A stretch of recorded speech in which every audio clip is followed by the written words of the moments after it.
તો હવે ત્રીજા મુદ્દાની વાત। ડાયમંડ સિટી તરીકે ઓળખાતા સુરત શહેરની છબી ખરડાતી હોય તેવું લાગી રહ્યું છે। ધાર્મિક કાર્યક્રમોની મર્યાદા અને સંસ્કારો પર ગંભીર પ્રશ્નો ઊભા થયા છે। શહેરમાં આવેલી આનંદ પાર્ક સોસાયટીમાં વસંત પંચમીના અવસરે સરસ્વતી પૂજાનું આયોજન થયું, પરંતુ ભક્તિ અને આરાધનાની જગ્યાએ અહીં અશ્લીલતા પીરસાતી હોવાના દ્રશ્યો સામે આવ્યા। સરસ્વતી માતાની પૂજાના નામે સ્ટેજ પર મહિલાઓ દ્વારા અસભ્ય નૃત્ય અને ઠુમકાઓ લગાવવામાં આવ્યા। ધાર્મિક ઉત્સવોમાં ભજન, નૃત્ય અને સાંસ્કૃતિક કાર્યક્રમો યોજાતા હોય તે સ્વાભાવિક વાત છે, પરંતુ તેની એક મર્યાદા અને સંસ્કાર હોવા જરૂરી છે। જ્યાં વિદ્યાની દેવી સરસ્વતીની પૂજા થાય છે ત્યાં આવા કાર્યક્રમો શું આપણી સંસ્કૃતિને શોભે છે? પ્રશ્ન એ નથી કે પૂજામાં ડાન્સ થયો, પરંતુ પ્રશ્ન એ છે કે ધર્મના નામે અધર્મ કેમ? શું ધાર્મિક ઉત્સવો હવે માત્ર મનોરંજન અને અશ્લીલતાનું સાધન બની રહ્યા છે? શું બાળકોને સંસ્કારના નામે અશ્લીલતા શીખવવામાં આવી રહી છે? સ્થાનિકોએ આયોજકો સામે કાર્યવાહી કરવાની માંગ કરી છે અને આવી ઘટનાઓ ફરી ન બને તે માટે તંત્રને સખત પગલાં લેવાની અપીલ પણ કરવામાં આવી છે। અને વારંવાર જ્યારે આવા ધાર્મિક પ્રસંગો રજૂ થાય છે, જ્યારે ધાર્મિક પ્રસંગોનું આયોજન કરવામાં આવે છે, ત્યારે કેમ હવે સંચાલકો દ્વારા આવા પ્રકારની જે ડાન્સર હોય છે તે લોકોને બોલાવવામાં આવે છે અને કેમ હવે ઠુમકા લગાવવામાં આવે છે, જ્યારે ધાર્મિક સ્થળ પર પૂજા અર્ચનાની જગ્યાએ કેમ હવે દેશી ગીતો વાગતા જોવા મળે છે?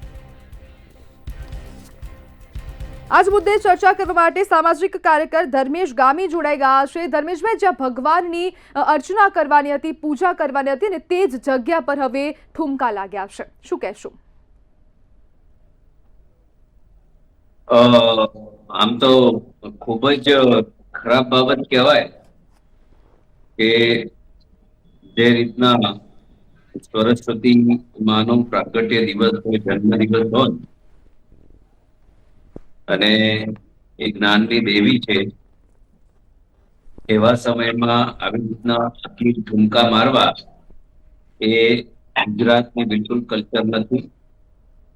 જે કઈ દર્શકોએ કે જે પ્રોગ્રામના આયોજકોએ જે કઈ આયોજન કર્યું છે એ ખરેખર ખોટું છે।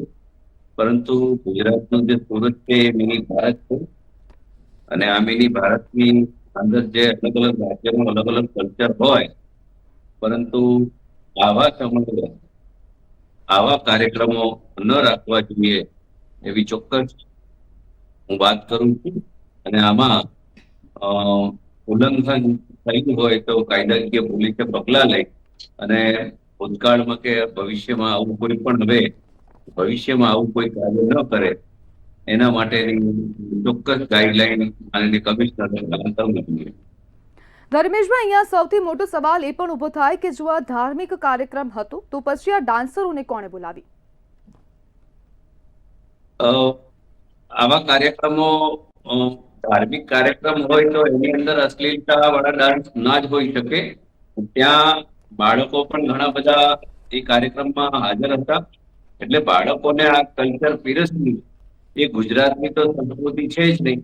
માં સરસ્વતીનો પ્રાગટ્ય દિન હોય, વસંત પંચમીનો આટલો સારો દિવસ હોય, એવા સમયે આવી વલ્ગરિટી આપણે પીરસવી એ તો ગુજરાતના કલ્ચરમાં ક્યાંય પણ શોભતું નથી। એટલે હું ચોક્કસ એવું કહું છું કે જે પણ આપણે ભારતના અન્ય રાજ્યોમાંથી કમાવા આવતા વ્યક્તિઓ હોય એ આપણે આપણા કાર્યક્રમો ચોક્કસ ઉજવી શકો, એ ગુજરાતમાં ફ્રીડમ છે।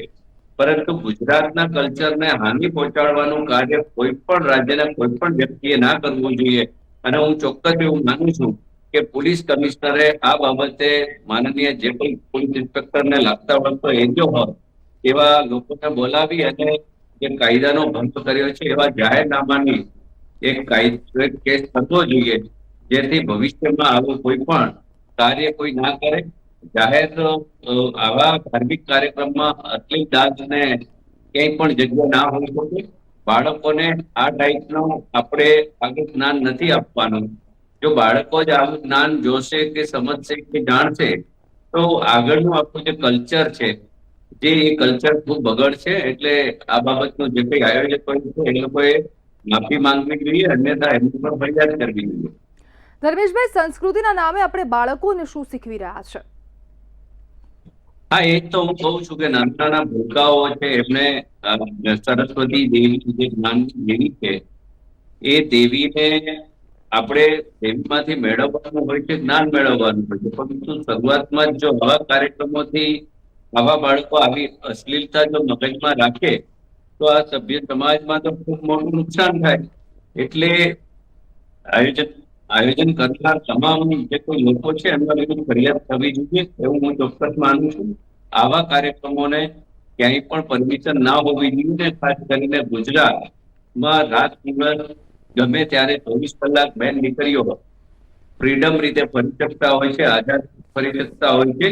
તો જો આવા કાર્યક્રમો અહીંયા થશે ઠુમકાના, તો આવા ઠુમકાના કાર્યક્રમોથી ક્યાંક ને ક્યાંક આપણો કાયદો વ્યવસ્થા બગડે અને ક્યાંક ને ક્યાંક જે આ કલ્ચર છે એ આગળ વધે તો આનાથી જે સામાજિક છે એ નુકસાન થાય. ધર્મેશભાઈ, જ્યારે આ જે ઘટના બની તેના વિડીયો જ્યારે સામે આવ્યા તેમાં તેવા પણ એવા દ્રશ્યો સામે આવ્યા કે તેની અંદર જે મહિલાઓ નાચી રહી છે તો તેમના પર લોકો પૈસા ઉડાડી રહ્યા છે, તો ત્યારે શું જાગૃત નાગરિકો દ્વારા અવાજ કેમ ન ઉઠાવવામાં આવ્યો? અવાજ કેમ ઉઠાવવામાં નથી આવતો જ્યારે આપણા ધર્મની વાત આવે છે? આપનો અવાજ સ્પષ્ટ નથી આવતો, પરંતુ જે કંઈ કાર્યક્રમ જે લોકોએ કર્યો છે એ લોકોએ પરમિશન લેવાની જરૂર હતી. અને ધર્મના નામ પર જો આ રીતના અશ્લીલ ઠુમકાઓ લગાવતા હોય, બાળ દીકરીઓને બોલાવી અને આ રીતના નચાવતા હોય તો આ ગુજરાત ક્યારે સહન ના કરે. ગુજરાત એ નારી શક્તિનું સન્માન કરવા વાળું રાજ્ય છે. અને અહીંયા જેમ મેં આપને કીધું કે કોઈ પણ દીકરી હોય કે સ્ત્રી હોય રાતે 12 વાગે પણ સારી રીતે ફરી શકે, હરી શકે અને એ એક બીજી જગ્યાએ જઈ શકે. આ કલ્ચર, ગુજરાતનું જે કલ્ચર છે એ આ કલ્ચર છે, ના કે ઉત્તર પ્રદેશ કે બિહારમાં જે રીતના ઠુમકા લગાવે છે ઘણી બધી જગ્યાઓ પર, એ કલ્ચર આ ગુજરાતમાં ક્યારેય ના હોવું જોઈએ. એટલે આ બાબતે માનનીય પોલીસ કમિશનર શ્રી આદેશ આપે અને આમાં જે કઈ આયોજકો છે એમના પર ફરિયાદ થવી જોઈએ. અને ફરિયાદ થાય તો ચોક્કસ હું માનું છું કે આવા કોઈ પણ ક્યારે પણ કોઈ કાર્યક્રમ ન કરી શકે. અશ્લીલતાને ક્યાંય પણ જાહેર જીવનની અંદર, આવા ધાર્મિક કાર્યક્રમોની અંદર ક્યાંય પણ છૂટ ન હોવી જોઈએ. અને ગુજરાતમાં તો નથી, આ ગુજરાતનું કલ્ચર નથી. બિલકુલ ધર્મેશભાઈ, જોડાવા બદલ આપનો આભાર.